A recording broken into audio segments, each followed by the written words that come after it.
बिस्मिल्लाहिर्रहमानिर्रहीम। अस्सलाम वालेकुम नाज़रीन, आज के वीलॉग में आपको अपडेट्स देंगे, लेकिन मैं आपसे अर्ज़ करूं कि आपको याद होगा कि अभी जब 9 मई का वाक़या हुआ था तो उसके बाद रियासत की तरफ से रद्द-ए-अमल अभी जो भी अब आ रहा है कानूनी तौर पे, जिस तरह से मामलात ख़बरें आ रही है। अभी मेरे सामने ख़बर आई है कि इंसदाद दहशतगर्दी की अदालत ने 16 शरपसंदों को मिलिट्री एक्ट के तहत कार्रवाई के लिए कमांडिंग ऑफिसर के सपुर्द कर दिया।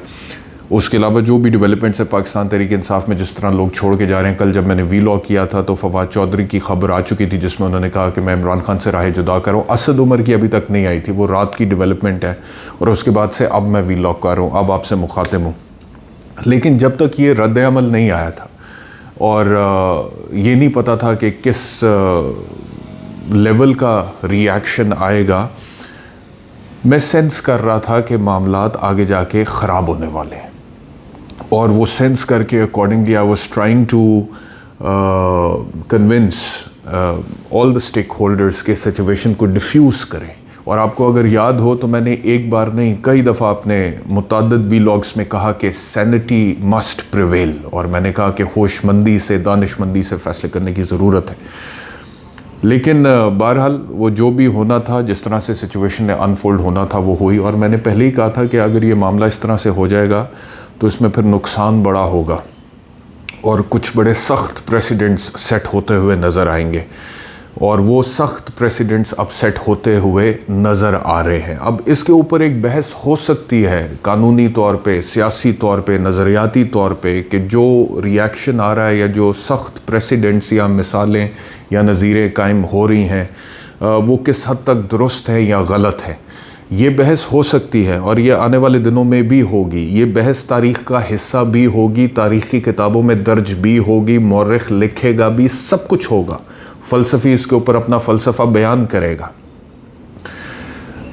तज्ज़िया निगार इसके ऊपर अपना तज्ज़िया देगा, ये सब कुछ होगा। लेकिन वक्ती तौर पे जब रद्द-ए-अमल आता है और वक्ती तौर पे जब फ़ैसले किए जाते हैं और वो ताकत के ज़रिए किए जाते हैं तो फ़ैसले कर लिए जाते हैं। और उस टाइम फिर बहस को नहीं देखा जाता, उस टाइम फिर इन बातों का इतना ख्याल नहीं किया जाता। और ये तारीख़ी एतबार से मैं पहले भी कह चुका अपने वीलॉग्स में, जब when I was trying to warn everybody, all the stakeholders, और ख़ास तौर पे पाकिस्तान तहरीक इंसाफ को मैं बार बार कह रहा था कि सैनिटी मस्ट प्रिवेल और ये गैप जो है ये ब्रिज होना चाहिए। तो वक्ती तौर पे जब डिसीजन मेकिंग होती है ना जी पावर सर्कल से, तो फिर उस टाइम पे इस तरह के मामलात के हवाले से इतना ज़्यादा सोचा नहीं जाता। उस टाइम पे एक मखसूस माइंडसेट के तहत ताकत के ज़रिए फ़ैसले ले लिए जाते हैं और उनको इम्प्लीमेंट कर दिया जाता है। और बाद में उसके जो भी नताइज होते हैं उनको मैनेज किया जाता है, उनको मैनेज किया जाता है। वो बात की बाद में देखी जाएगी, ये वाली पॉलिसी भी। और ये आप देखें कि जब भी इक़्तिदार की जंग होती है, पावर पॉलिटिक्स होती हैं, तारीख़ी एतबार से आप बनी नौ इंसान का कोई भी दौर उठाकर देख लें, किसी भी दुनिया के ख़ित्ते से उठा के देख लें, चाहे वो सब कॉन्टिनेंट से देख लें, चाहे यूरोप से देख लें, चाहे अमेरिका से देख लें, चाहे अफ्रीका से देख लें, जब भी इक़्तिदार की जंग हुई है, जब भी पावर पॉलिटिक्स हुई है, तो फिर सख्त फ़ैसले लिए गए हैं और सख्त फ़ैसले इम्प्लीमेंट किए गए हैं। ये और बात है, मैं दोबारा कहता हूँ कि बाद में उन सख्त फ़ैसलों को तारीख़ अपने तराजू में तोलती है और उसके ऊपर अपनी जजमेंट सुनाती है।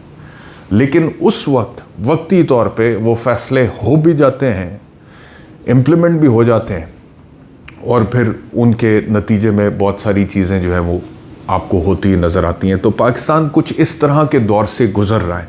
और मुझे याद पड़ता है, मैं आपसे अर्ज़ करूं कि अगर किसी ने वो सीज़न देखा है गेम ऑफ थ्रोन्स, तो उसके अंदर एक सीन मुझे आजकल की सिचुएशन के हिसाब से अक्सर याद आता है कि वो मलिका जो होती है उसका नाम सर्सी होता है, क्वीन का नाम, और दूसरी तरफ मेरे ख्याल में उसके दरबार का कोई मिनिस्टर होता है, उसका नाम शायद लॉर्ड बेलिश होता है।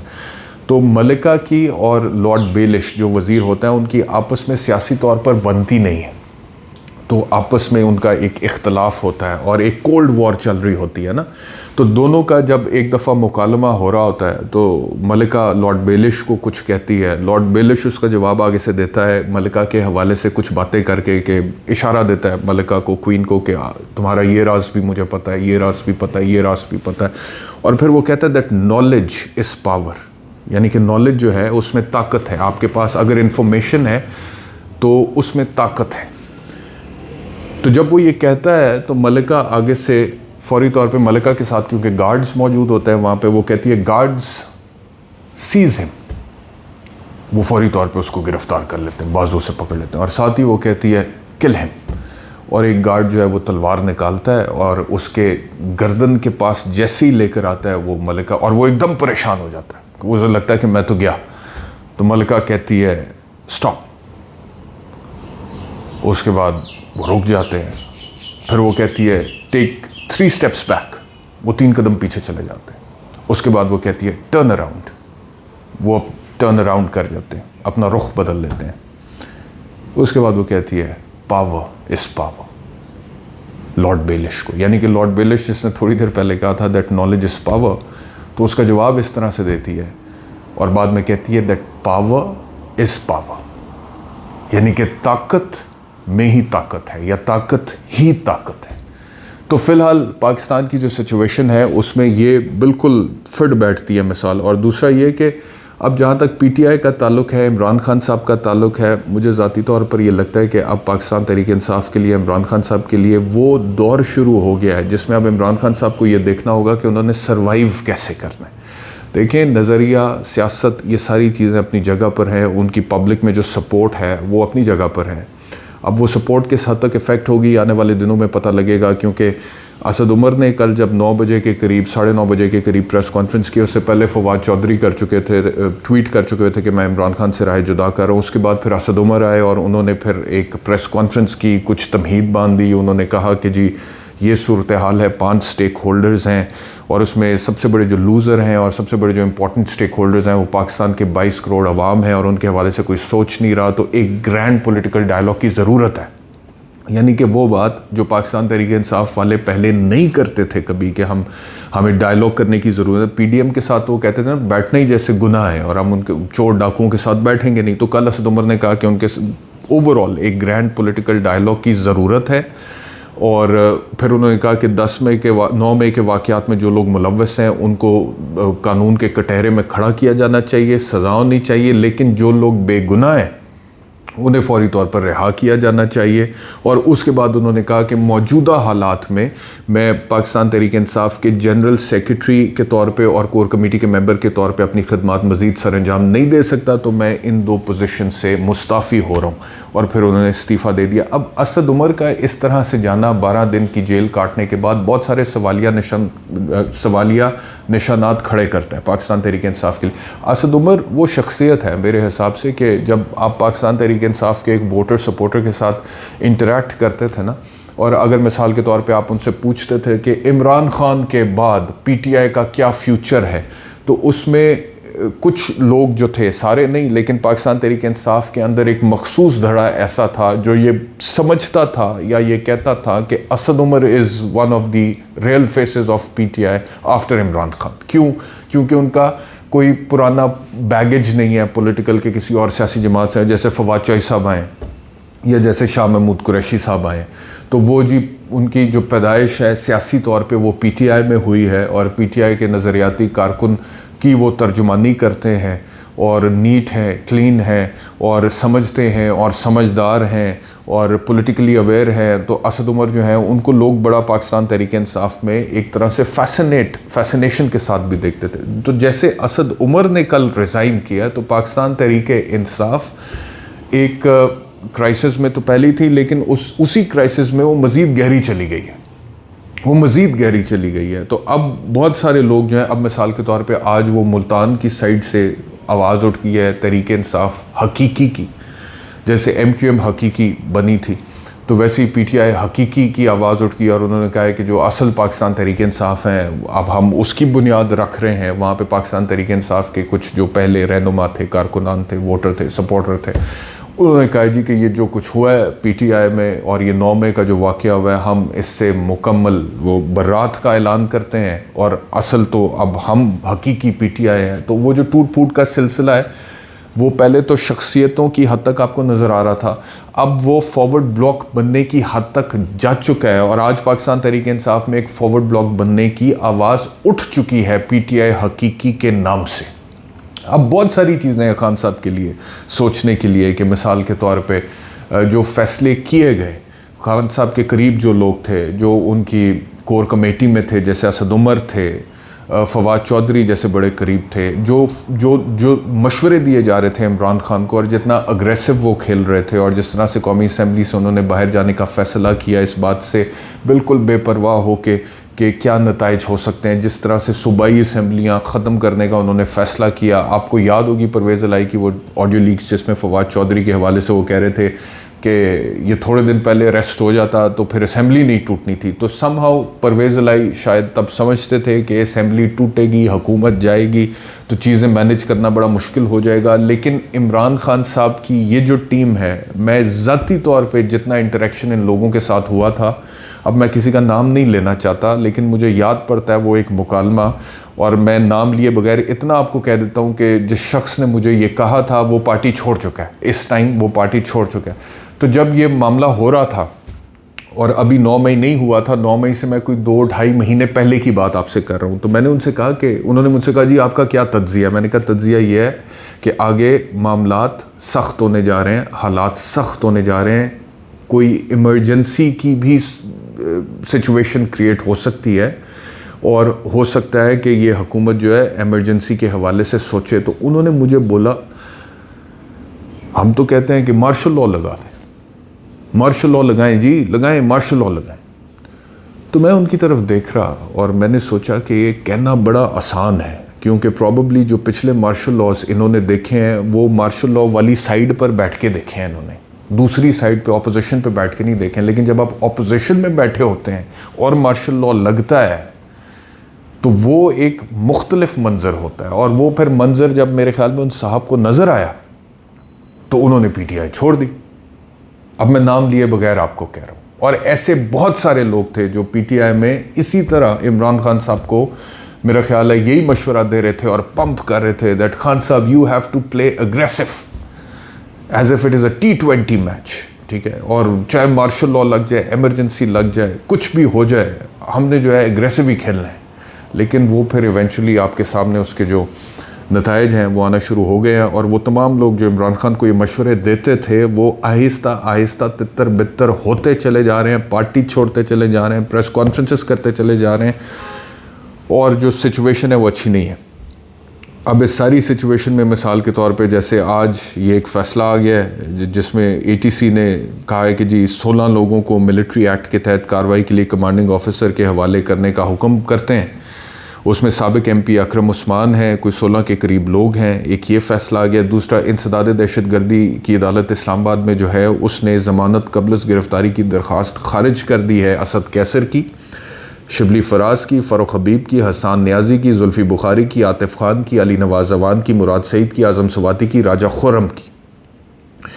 और ये थाना गोलड़ा CTD में मुकदमा दर्ज था और दहशतगर्दी का मुकदमा था। तो अब ये सारे लोग जिनकी दरख्वास्त ज़मानत खारिज हो चुकी है ये अब मतलूब हैं, और ये इंसदाद दहशतगर्दी की अदालत इस्लामाबाद का आज का फ़ैसला है। उमर सरफराज चीमा साबिक गवर्नर पंजाब, आज उन्हें जुडिशल रिमांड के लिए इंसदाद दहशतगर्दी की अदालत आई सपोज पेश किया गया मेरे ख्याल में, और उनके जुडिशल रिमांड में 8 जून तक की तौसी हो गई है, यानी कि जेल में मज़ीद 8 जून तक की तौसी हो गई है। लेकिन before he was appeared before the court कोई 3.5 घंटे के लिए उन्हें कैदियों की वैन में बिठाया गया। और एक वकील की हैसियत से मैं आपको बताऊं कि हम जब अदालतों में जाते हैं और लोगों को, मुल्ज़िमान को रिप्रेजेंट करते हैं, तो एक कैदी के लिए जो सबसे ज़्यादा टफ़ टाइम होता है ना, वो ये वाला होता है कि प्रिजन वैन के अंदर उसको बिठाएं मिसाल के तौर पे। क्यों, और आजकल के मौसम के हिसाब से सख्त गर्मी है। लेकिन बहरहाल उमर चीमा साहब निकले हैं 3.5 घंटे बाद, वैन में से उनको निकाला है, फिर अदालत में पेश किया है, और मीडिया से जितनी उनकी बात हुई है उसमें उन्होंने यही कहा है कि मैं नज़रियाती कारकुन हूँ और PTI नहीं छोड़ा। यही बात की है डॉक्टर यास्मीन राशिद ने, जिनको आज अदालत में पेश किया गया था कि मैं पार्टी नहीं छोड़ रही। अब इस सारी सूरत हाल में एक तो पाकिस्तान तहरीक इंसाफ की ये सिचुएशन है, जो हालात हैं वो मुश्किल हैं, टफ़ हैं, कठिन हैं, सख्त तरीन हैं, फ़ैसले आ रहे हैं, ट्रायल्स की तरफ सिचुएशन जारी है।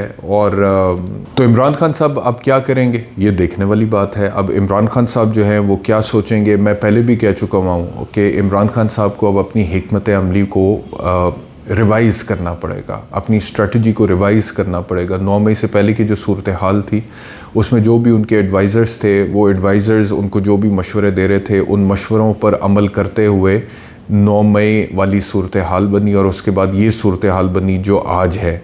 पाकिस्तान तहरीक इंसाफ टूट फूट का शिकार है। इंडिविजुअल्स तो अपनी जगह अब फॉरवर्ड ग्रुप्स बन रहे हैं पार्टी के अंदर।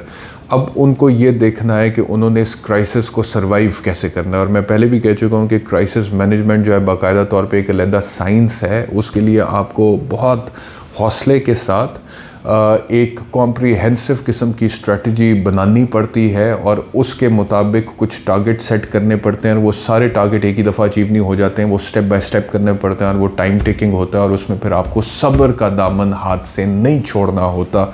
और सबसे इम्पॉर्टेंट चीज़ जो होती है क्राइसिस मैनेजमेंट में वो ये होती है that you have to survive the crisis. आप उस क्राइसिस को सर्वाइव करें, क्योंकि अगर आप बचेंगे ही नहीं तो फिर आप ख़त्म हो जाएंगे। तो या तो आप मिसाल के तौर पे अगर मैनेज नहीं करते हैं, अपना ब्रेन का वो जो रैशनल मोड है उसको ऑन नहीं करते हैं, और सर्वाइवल इंस्टिंक्ट्स को ऑन नहीं करते हैं, और उसमें से बाहर निकलने की कोशिश नहीं करते हैं, तो you are finished, you are history. ठीक है, whatever legacy you left behind will be discussed, will be written in the books of history. उसके ऊपर लोग तज्जिया भी करेंगे, मौरख भी बात करेगा, सब कुछ होगा, वो सारी बातें अपनी जगह पर है। But you have to decide for your own self कि यहीं तक मैं अपनी लेगेसी छोड़ के जाना चाहता हूँ, और यहीं से आगे मेरा जिक्र अब तारीख़ की किताबों में होगा, या फिर मुझे इस क्राइसिस को सर्वाइव करना है, और सर्वाइव करने के बाद मैंने चीज़ों को बेहतर करना है, और उसके बाद फिर कोई आगे निकलना है। ये अब इमरान खान साहब के, वो एक पॉलिटिकल फ़िलासफ़र था, माजी का ना, चनकिया उसका नाम था। उसका एक बड़ा फेमस कोट है, उसने कहा था, live to fight another day.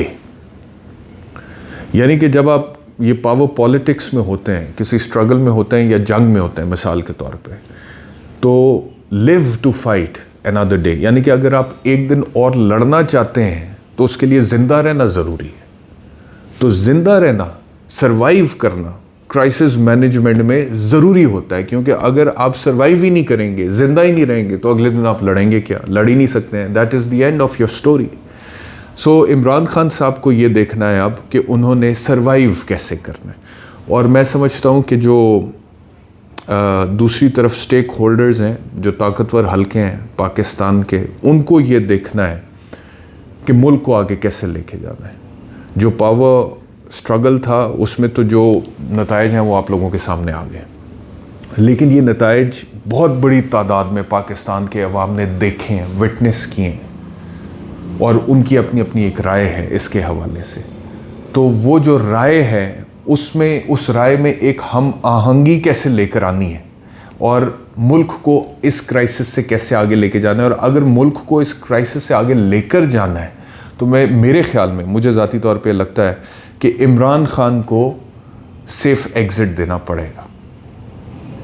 अब इमरान खान वैसे कहते हैं कि जी मैं यहीं पर रहूँगा, मेरा मुल्क है, बट द पॉइंट इज़ के वही वाली बात है, live to fight another day. If you have decided that you don't want to live to fight another day, फिर तो और बात है। लेकिन if you want to manage the crisis and survive, ताकि कल को दोबारा आप कोई डायलॉग कर सकते हैं, कुछ अपनी टर्म्स मनवा सकते हैं, कुछ उनकी मान सकते हैं, और फिर वापस मैदान में दोबारा उतर सकते हैं।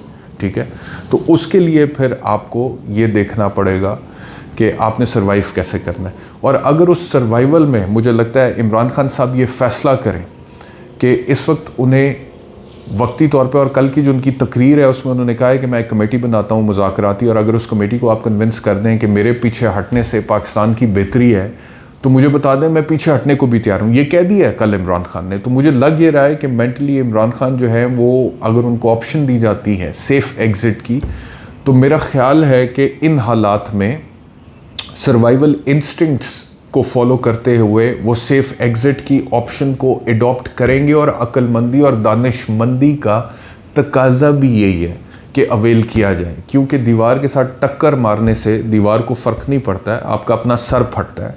तो you have to understand that कि आप दीवार को फलांग सकते हैं, और अगर तो नहीं फलांग सकते हैं तो आपकी टक्कर ही लगनी है, और उसमें आपने ज़ख्मी होना है।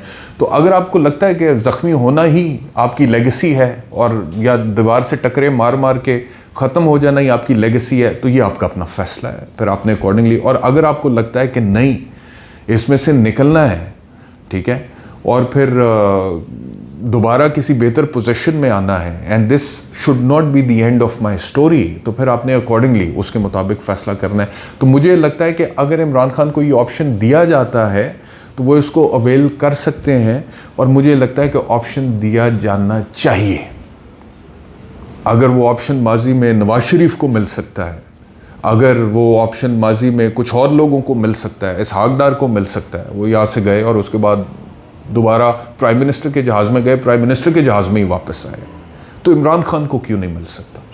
अब पाकिस्तान तहरीक इंसाफ वाले हो सकता है इस वक्त इमरान खान का जो इमेज उनके ज़हन में है उसको सामने रखते हुए वो डिफ्रेंशिएट कर रहे हो, but what I am just trying to say is that I'm just trying to put some sense इस वक्त इस सिचुएशन में, कि आपको सिचुएशन के मुताबिक ही अपनी चीज़ों को जो है ना वो मैनेज करना चाहिए भी और पड़ता भी है, नहीं तो फिर नताइज तो बिल्कुल क्लियर होते हैं उसके मुताबिक। बहरहाल अभी ये व्लॉग में इतना ही, इंशाल्लाह दोबारा मुलाकात होगी। अपना ख्याल रखिए, अल्लाह हाफ़िज़।